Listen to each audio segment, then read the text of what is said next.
തമ്പുരാനെ, വിശുദ്ധ കുരിശിന്റെ അടയാളത്താൽ ഞങ്ങളുടെ ശത്രുക്കളിൽ നിന്നും ഞങ്ങളെ രക്ഷിക്കുക.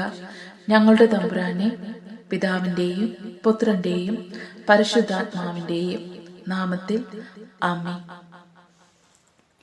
ആദ്യം മുതൽ ഉണ്ടായിരുന്നതും ഞങ്ങൾ കേട്ടതും സ്വന്തം കണ്ണുകൊണ്ട് കണ്ടതും സൂക്ഷിച്ചു വീക്ഷിച്ചതും കൈകൊണ്ട് സ്പർശിച്ചതുമായ ജീവന്റെ വചനത്തെപ്പറ്റി ഞങ്ങൾ അറിയിക്കുന്നു. വിശുദ്ധ യോഹന്നാൻ എഴുതിയ 1-ാം ലേഖനം 1-ാം അധ്യായം 1-ാം തിരുവചനമാണ് നാം വായിച്ചു കേട്ടത്. ഏശയ്യാ പ്രവാചകന്റെ പുസ്തകം അധ്യായം 7. ഇമ്മാനുവേൽ പ്രവചനം. യൂദാ രാജാവായിരുന്ന ഉസിയായുടെ പുത്രനായ യോദോമിന്റെ പുത്രൻ അഹാസിന്റെ കാലത്ത് സിറിയ രാജാവായ റാസിനും ഇസ്രയേൽ രാജാവും റമാലിയയുടെ പുത്രനുമായ പെക്കയും ജെറുസലേമിനെതിരെ യുദ്ധത്തിന് വന്നു.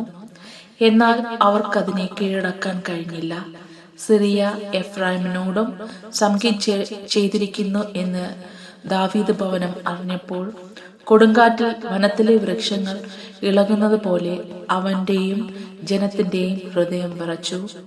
കർത്താവ് ഏശയ്യായോട് അരുൾ ചെയ്തു, നീ പുത്രനായ ഷെയാർ യാശുബുമൊത്ത് ചെന്ന് അലക്കുകാരന്റെ വയലിലേക്കുള്ള രാജവീതിയുടെ അരികെയുള്ള മേൽക്കളത്തിലെ നീർച്ചാലിന്റെ അറ്റത്ത് വെച്ച് ആഹാസിനെ കണ്ട് ഇപ്രകാരം പറയുക: ശ്രദ്ധിക്കുക, സമാധാനമായിരിക്കുക, ഭയപ്പെടേണ്ട. പുകഞ്ഞുകൊണ്ടിരിക്കുന്ന ഈ 2 തീക്കൊള്ളി നിമിത്തം റാസിന്റെയും സിറിയയുടെയും റമാലിയയുടെയും പുത്രന്റെയും ഉഗ്രകോപം നിമിത്തം നീ ഭയപ്പെടരുത്. നമുക്ക് യൂദായ്ക്കെതിരെ ചെന്ന് അതിനെ ഭയപ്പെടുത്തുകയും കീഴടക്കി താബേലിന്റെ പുത്രനെ അതിന്റെ രാജാവായി വാഴിക്കുകയും ചെയ്യാമെന്ന് പറഞ്ഞുകൊണ്ട് സിറിയയും എഫ്രായിമും റമാലിയയുടെ പുത്രനും നിനക്കെതിരെ ഗൂഢാലോചന നടത്തി. ആകയാൽ ദൈവമായ കർത്താവ് അരുൾ ചെയ്യുന്നു, അത് സംഭവിക്കുകയില്ല, ഒരിക്കലും സംഭവിക്കുകയില്ല. സിറിയയുടെ തലസ്ഥാനം ദമാസ്കസും ദമാസ്കസിന്റെ തലവൻ റാസിനും ആണ്. 65 വർഷത്തിനുള്ളിൽ എഫ്രായിം ഛിന്ന ഭിന്നമാക്കപ്പെടും. മേലിൽ അത് ഒരു ജനതയായിരിക്കുകയില്ല. എഫ്രായിമിന്റെ തലസ്ഥാനം സമരിയായും അധിപൻ റമാലിയയുടെ പുത്രനും ആണ്. വിശ്വസിക്കുന്നില്ലെങ്കിൽ നിനക്ക് സുസ്ഥിതി ലഭിക്കുകയില്ല. കർത്താവ് വീണ്ടും ആഹാസിനോട് അരുൾ ചെയ്തു, നിന്റെ ദൈവമായ കർത്താവിൽ നിന്ന് ഒരടയാളം ആവശ്യപ്പെടുക. അത് പാതാളം പോലെ അഗാധമോ ആകാശം പോലെ ഉന്നതമോ ആയിരിക്കട്ടെ. ആഹാസ് പ്രതിവചിച്ചു, ഞാൻ അത് ആവശ്യപ്പെടുകയോ കർത്താവിനെ പരീക്ഷിക്കുകയോ ഇല്ല. അപ്പോൾ ഏശയ്യാ പറഞ്ഞു, ദാവീദിന്റെ ഭവനമേ, ശ്രദ്ധിക്കുക. മനുഷ്യരെ അസഹ്യപ്പെടുത്തുന്നത് പോരാഞ്ഞിട്ടാണോ എന്റെ ദൈവത്തിന്റെ ക്ഷമ പരീക്ഷിക്കുന്നത്? അതിനാൽ കർത്താവ് തന്നെ നിനക്ക് അടയാളം തരും. യുവതി ഗർഭം ധരിച്ച് ഒരു പുത്രനെ പ്രസവിക്കും. അവൻ ഇമ്മാനുവേൽ എന്ന് വിളിക്കപ്പെടും. തിന്മ ത്യജിക്കാനും നന്മ സ്വീകരിക്കുവാനും പ്രായമാകുമ്പോൾ ബാലൻ തൈരും തേനും ഭക്ഷിക്കും. നന്മ തിന്മകൾ തിരിച്ചറിയുവാൻ ആ ബാലന് പ്രായമാകുന്നതിന് മുൻപ് നിങ്ങൾ ഭയപ്പെടുന്ന 2 രാജാക്കന്മാരുടെയും രാജ്യങ്ങൾ നിർജ്ജനമാകും. യൂദയായിൽ നിന്ന് എഫ്രായിം വേർപിരിഞ്ഞതിൽ പിന്നെ വന്നിട്ടില്ലാത്ത തരത്തിലുള്ള ദിനങ്ങൾ അസറിയ രാജാവിന്റെ ഭരണം തന്നെ കർത്താവ് നിന്റെ ജനത്തിന്റെയും നിന്റെ പ്രതിഭവനത്തിന്റെയും മേൽ വരുത്തും. അന്ന് ഈജിപ്തിലെ നദികളുടെ ഉത്ഭവസ്ഥാനത്തുള്ള ഈച്ചകളെയും അസറിയ രാജ്യത്തെ തേനീച്ചകളെയും കർത്താവ് വിളിച്ചു വരുത്തും. അവ ആഴമേറിയ മലയിടുക്കുകളിലും പാറയിടുക്കുകളിലും മുൾച്ചെടികളിലും മേൽച്ചിപ്പുറങ്ങളിലും വന്നുകൂടും. അന്ന് കർത്താവ് നദിയുടെ അക്കരയിൽ നിന്നും കടം വാങ്ങിയ ശൗരിക്കത്തി കൊണ്ട് അസിറിയ രാജാവിനെ കൊണ്ട് തന്നെ തലയും കാലിലെ രോമവും താടിയും ശൗര്യം ചെയ്യും. ആ നാളിൽ ഒരുവൻ ഒരു പശുക്കിടാവിനെയും 2 ആടുകളെയും വളർത്തും. അവ സമൃദ്ധമായി പാൽ നൽകുന്നത് കൊണ്ട് അവൻ തൈര് ഭക്ഷിക്കും. ആ ദേശത്ത് അവശേഷിക്കുന്നവരും തൈരും തേനും ഭക്ഷിക്കും. ആ ദിനത്തിൽ 1000 ശെക്കൽ വെള്ളി വില വരുന്ന 1000 മുന്തിരിച്ചെടികൾ വളർന്നിരുന്ന സ്ഥലങ്ങളിൽ മുൾച്ചെടികളും മുള്ളുകളും വളരും. ദേശം മുഴുവൻ മുൾച്ചെടികൾ നിറഞ്ഞിരിക്കുന്നതിനാൽ അമ്പും വില്ലുമായിട്ടേ ആളുകൾ അവിടെ പ്രവേശിക്കുകയുള്ളൂ. തൂമ്പ കൊണ്ട് കിളച്ചിളക്കപ്പെട്ടിരുന്ന ആ കുന്നുകളിൽ ഇന്ന് മുള്ളും മുൾച്ചെടിയും നിറഞ്ഞിരിക്കുന്നതിനാൽ നീ അവിടെ പ്രവേശിക്കുകയില്ല. അത് കന്നുകാലികളെ അഴിച്ചുവിടാനും ആടുകൾക്ക് മേയാനും ഉള്ള സ്ഥലമാകും. ഏശയ്യാ പ്രവാചകന്റെ പുസ്തകം അധ്യായം 8. ഏശയ്യായുടെ പുത്രൻ. കർത്താവ് എന്നോട് അരുൾ ചെയ്തു, വലിയ ഒരു ഫലകം എടുത്ത് സാധാരണമായ അക്ഷരത്തിൽ മഹേർഷലാൽ ഹഷ്ബാസ് എന്ന് ആലേഖനം ചെയ്യുക. പുരോഹിതനായ ഊറിയായെയും ജബേറേക്കയുടെ പുത്രനുമായ സക്രിയായെയും ഞാൻ വിശ്വസ്ത സാക്ഷികളായി ഇത് രേഖപ്പെടുത്താൻ വിളിച്ചു. ഞാൻ പ്രവാചകയെ സമീപിക്കുകയും അവൾ ഗർഭം ധരിച്ച് ഒരു പുത്രനെ പ്രസവിക്കുകയും ചെയ്തു. കർത്താവ് എന്നോട് അരുൾ ചെയ്തു, അവന് മഹേർഷലാൽ ഹഷ്ബാസ് എന്ന് പേരിടുക. എന്തെന്നാൽ ഈ ശിശു അപ്പ അമ്മ എന്ന് വിളിക്കുവാൻ പ്രായമാകുന്നതിന് മുൻപ് ദമാസ്കസിന്റെ ധനവും സമറിയയുടെ കൊള്ളസ്വത്തും അസറിയ രാജാവ് കൊണ്ടുപോകും.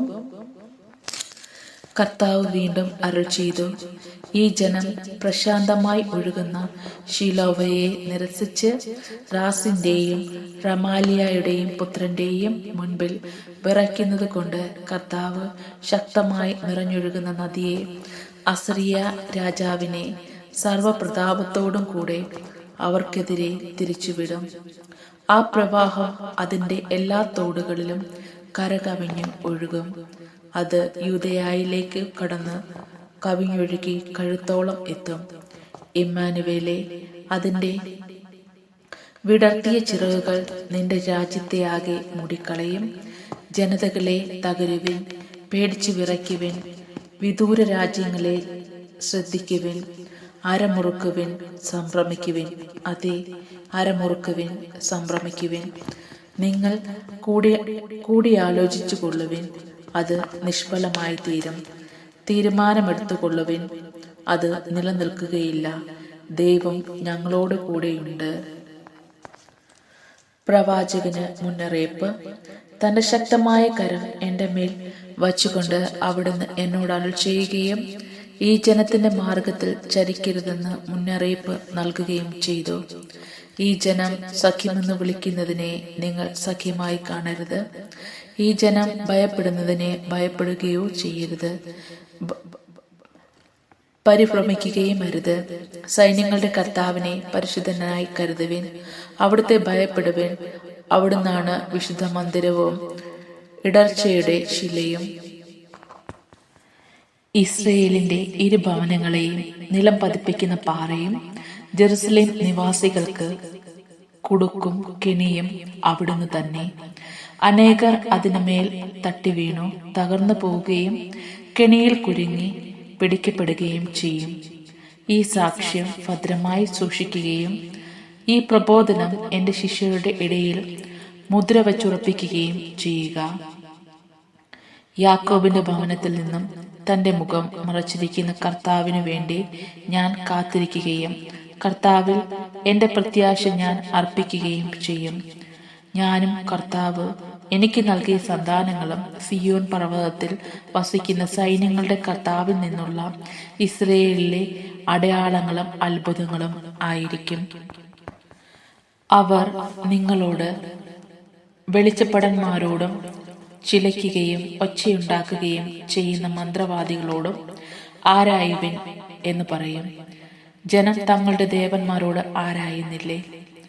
ജീവിക്കുന്നവർക്ക് വേണ്ടി മരിച്ചവരോട് ആരായുന്നില്ലേ എന്ന് ചോദിക്കും.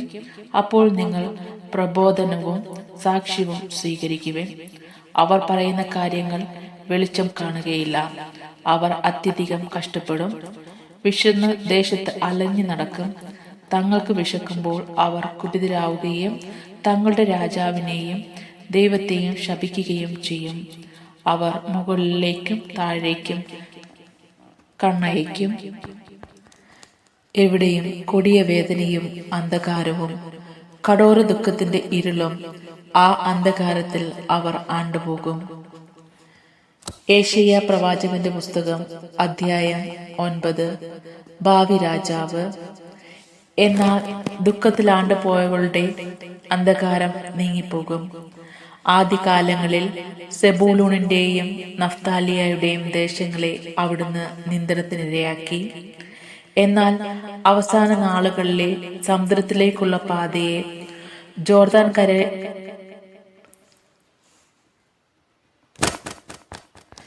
ജോർദാൻ അക്കരെയുള്ള ദേശത്തെ ജനതകളുടെ ഗലീലയെ അവിടുന്ന് മഹത്വപൂർണമാക്കും.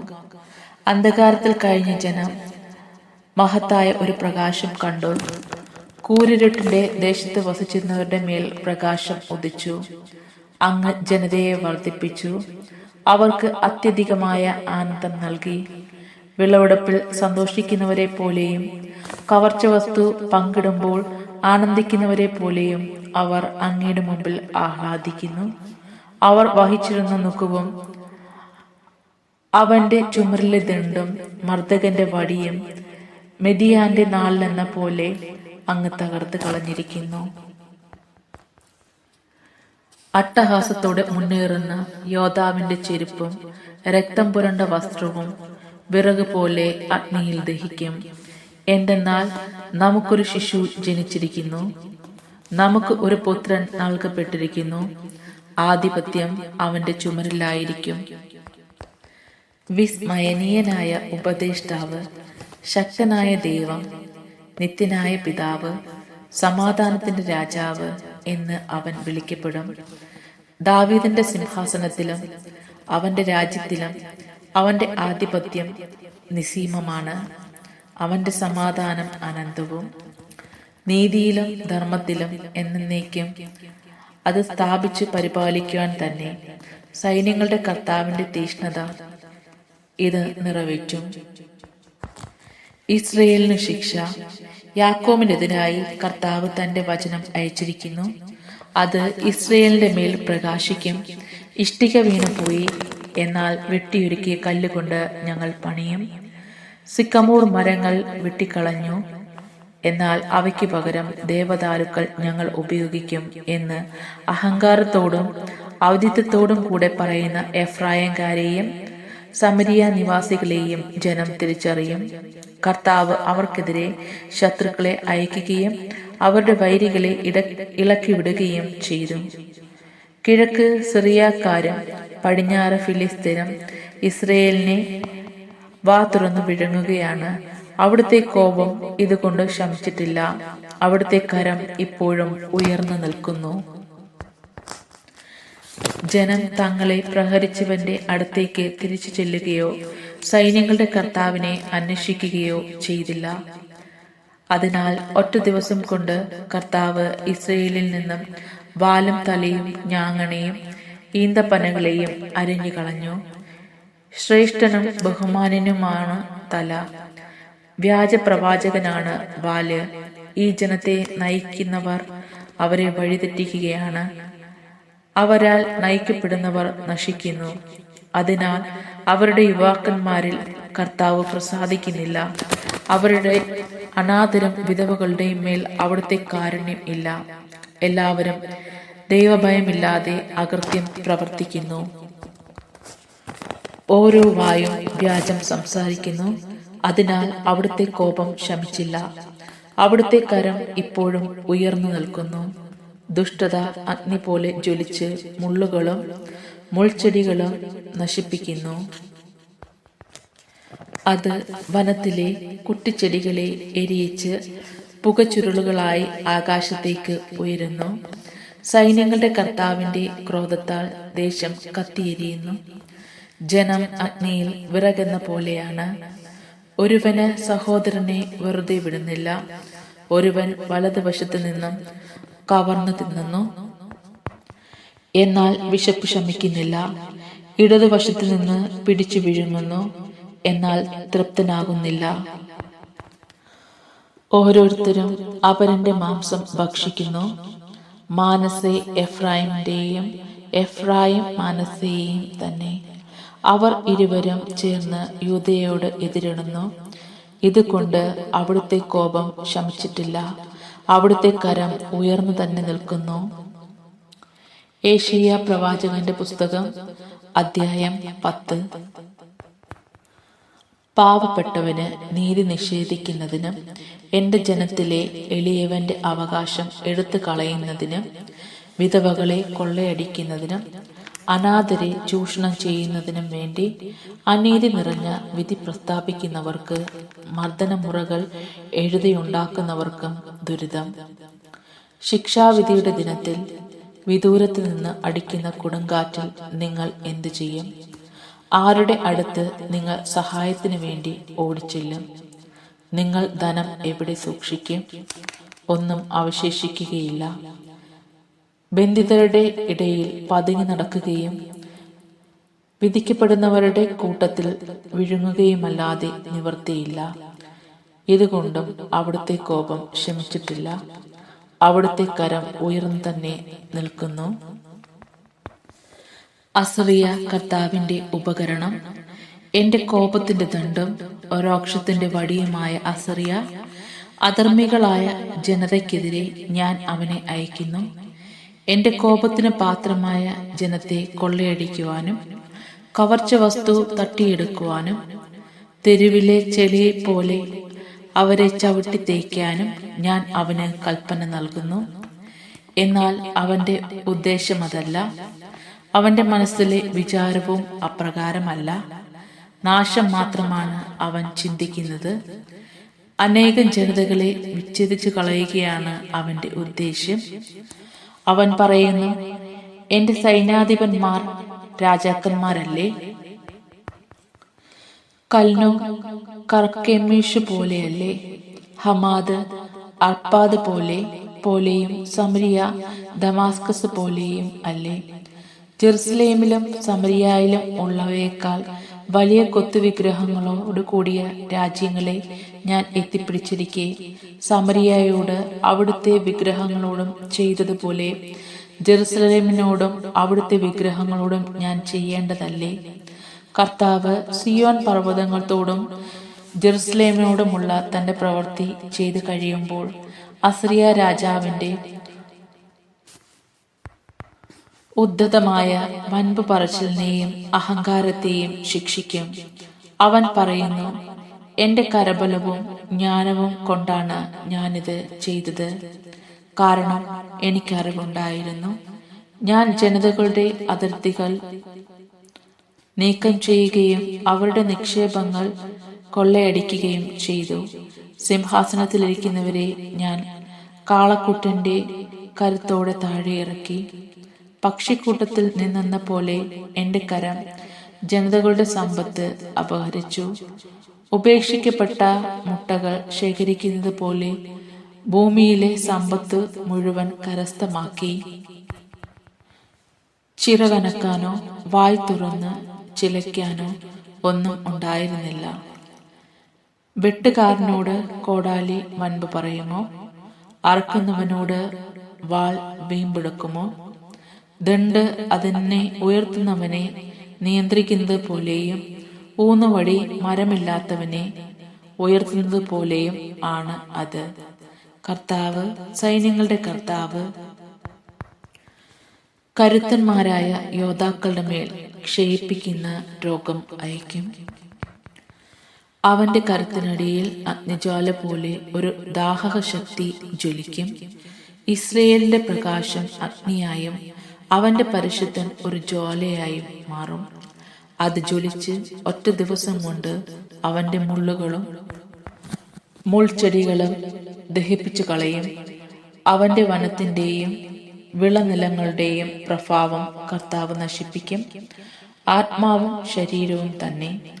രോഗിയായ മനുഷ്യൻ ക്ഷയിക്കുന്നത് പോലെയായിരിക്കും അത്.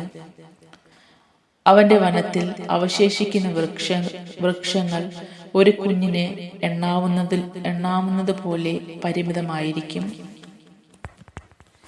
ഇസ്രയേലിൽ അവശേഷിച്ചവരും യാക്കോബിന്റെ ഭവനത്തിൽ ജീവിച്ചിരിക്കുന്നവരും തങ്ങളെ പ്രഹരിച്ചവനിൽ അന്ന് ആശ്രയിക്കുകയില്ല. അവർ ഇസ്രയേലിന്റെ പരിശുദ്ധനായ കർത്താവിൽ തീർച്ചയായും ശരണം വയ്ക്കും. അവശേഷിക്കുന്ന ഒരു ഭാഗം യാക്കോബിന്റെ സന്തതികളിൽ അവശേഷിക്കുന്ന ഒരു ഭാഗം ശക്തനായ ദൈവത്തിങ്കിലേക്കും തിരിയും. നിങ്ങളുടെ ജനമായ ഇസ്രയേൽ കടലിലെ മണൽത്തരി പോലെയാണെങ്കിലും അവശേഷിക്കുന്നവരിൽ ഒരു ഭാഗം മാത്രമേ തിരിയുകയുള്ളൂ. നീതി കവിഞ്ഞൊഴുകുന്ന വിനാശം നിശ്ചയിക്കപ്പെട്ടിരിക്കുന്നു. കർത്താവ്, സൈന്യങ്ങളുടെ കർത്താവ് നിശ്ചയിക്കപ്പെട്ടതുപോലെ ഭൂമുഖത്ത് പൂർണ്ണ വിനാശം വരുത്തും. സൈന്യങ്ങളുടെ കർത്താവ് അരുൾ ചെയ്യുന്നു, സിയോനിൽ വസിക്കുന്ന എൻ്റെ ജനമേ, ഈജിപ്തുകാർ ചെയ്തതുപോലെ അസറിയക്കാർക്ക് തങ്ങളുടെ വടി കൊണ്ട് പ്രഹരിക്കുകയും നിങ്ങൾക്കെതിരെ ദണ്ടുയർത്തുകയും ചെയ്യുമ്പോൾ ഭയപ്പെടരുത്. എന്തെന്നാൽ അല്പസമയത്തിനുള്ളിൽ എൻ്റെ രോക്ഷം ശമിക്കുകയും എൻ്റെ ക്രോധം അവരുടെ വിനാശത്തിനായി തിരിച്ചുവിടുകയും ചെയ്യും. സൈന്യങ്ങളുടെ കർത്താവ് ഒറേബിലെ പാറയടുത്ത് വെച്ച് മിദാനിനെ പ്രഹരിച്ചതുപോലെ അവരെ പ്രഹരിക്കും. ഈജിപ്തിൽ വെച്ച് ചെയ്തതുപോലെ അവിടുന്ന് സമുദ്രത്തിനു മേൽ ദണ്ഡ് ഉയർത്തിപ്പിടിക്കും. അന്ന് അവന്റെ ഭാരം നിന്റെ തോളിൽ നിന്നും നീങ്ങുകയും നിന്റെ കഴുത്തിലുള്ള നുകം തകർക്കപ്പെടുകയും ചെയ്യും. അവൻ റിമ്മോനിൽ നിന്നും വന്നു അയ്യാത്തിലെത്തി മിഗ്രോണിലൂടെ കടന്ന് മിക്മാഷിൽ ചെന്നു. അവിടെ അവൻ തന്റെ സാമഗ്രികൾ സൂക്ഷിക്കുന്നു. അവർ ചുരം കടന്ന് ഗേബയായിലെത്തി അവിടെ രാത്രി ചെലവഴിക്കുന്നു. റാമ വിറകൊള്ളുന്നു. സൗളിന്റെ ഗിബയ ഓടിമറയുന്നു. ഗാലീം പുത്രി ഉറക്കെ നിലവിളിക്കുക. ലായിഷ ശ്രദ്ധിക്കുക. അനാത്താത്തെ മറുപടി പറയുക. മത്മേന പലായനം ചെയ്യുന്നു. ഗാബീം നിവാസികൾ രക്ഷ തേടി ഓടുന്നു. ഈ ദിവസം തന്നെ അവൻ നോബിൽ താമസിക്കും. സിയോൻ പുത്രിമാരുടെ മലയുടെ നേരെ, ജെറുസലേം കുന്നിന് നേരെ അവൻ മുഷ്ടി ചുരുട്ടും. സൈന്യങ്ങളുടെ കർത്താവ് വൃക്ഷശാഖകളെ ഭീകരമായ ശക്തിയോടുകൂടെ മുറിച്ചു തള്ളും. ഉന്നത ശാഖകളെ വെട്ടിവീഴ്ത്തും. ഉയർന്നവയെ നിലം പതിപ്പിക്കും. അവിടുന്ന് വനത്തിലെ നിബിഡ ഭാഗങ്ങളെ കോടാലി കൊണ്ട് വെട്ടിവീഴ്ത്തും. ലെബനോൻ അതിന്റെ മഹാവൃക്ഷങ്ങളോട് നിലം പതിപ്പിക്കും. ഏശയ്യാ പ്രവചകന്റെ പുസ്തകം അധ്യായം 11. നീതിനിഷ്ഠനായ രാജാവ് ജെസ്സിയയുടെ കുറ്റിയിൽ നിന്ന് ഒരു മുള കിളിർത്തു വരും. അവന്റെ വേരിൽ നിന്ന് ഒരു ശാഖ പൊട്ടിക്കിളിർക്കും. കർത്താവിന്റെ ആത്മാവ് അവന്റെ മേൽ ആവസിക്കും.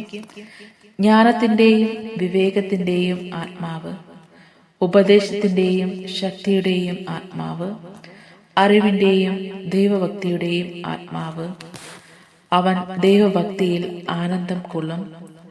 കണ്ണുകൊണ്ട് കാണുന്നത് കൊണ്ടോ ചെവി കൊണ്ട് കേൾക്കുന്നത് കൊണ്ടോ മാത്രം അവൻ വിധി നടത്തുകയില്ല. ദരിദ്രനെ അവൻ ധർമ്മനിഷ്ഠയോടെ വിധിക്കും. ഭൂമിയിലെ എളിയവരോട് അവൻ നീതിപൂർവം വർദ്ധിക്കും.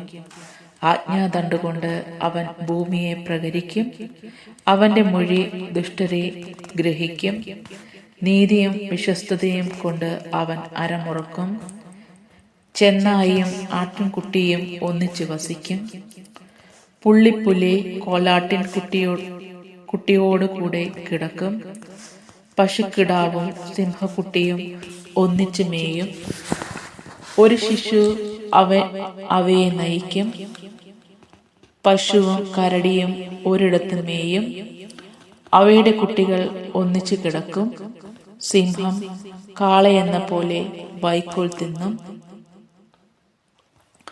മുലകിടിക്കുന്ന ശിശു സർപ്പപ്പൊത്തിന് മുകളിൽ കളിക്കും.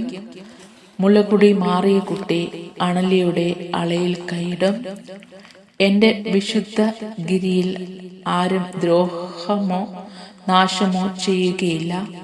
സമുദ്രം ജലം കൊണ്ടെന്ന പോലെ ഭൂമി കർത്താവിനെ കുറിച്ചുള്ള ജ്ഞാനം കൊണ്ട് നിറയും. പ്രവാസികൾ തിരിച്ചു വരും. അന്ന് ജസിയായുടെ പേര് ജനങ്ങൾക്ക് ഒരു അടയാളമായി നിലകൊള്ളും. ജനതകൾ അവനെ അന്വേഷിക്കും. അവന്റെ ഭവനം മഹത്വപൂർണമായിരിക്കും.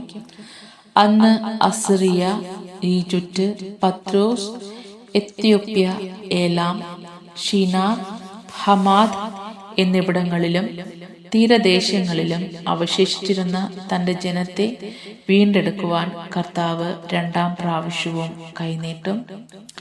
ജനതകൾക്ക് അവിടുന്ന് ഒരു അടയാളം നൽകും. ഇസ്രയേലിൽ നിന്നും ഭ്രഷ്ടരായവരെയും യൂദയായിൽ നിന്ന് ചിതറിപ്പോയവരെയും അവിടുന്ന് ഭൂമിയുടെ 4 കോണുകളിൽ നിന്ന് ഒരുമിച്ച് കൂട്ടും. എഫ്രായിമിന്റെയും അസൂയ നീങ്ങുകയും യൂദയയെ പീഡിപ്പിക്കുവാൻ വിച്ഛേദിക്കപ്പെടുകയും ചെയ്യും.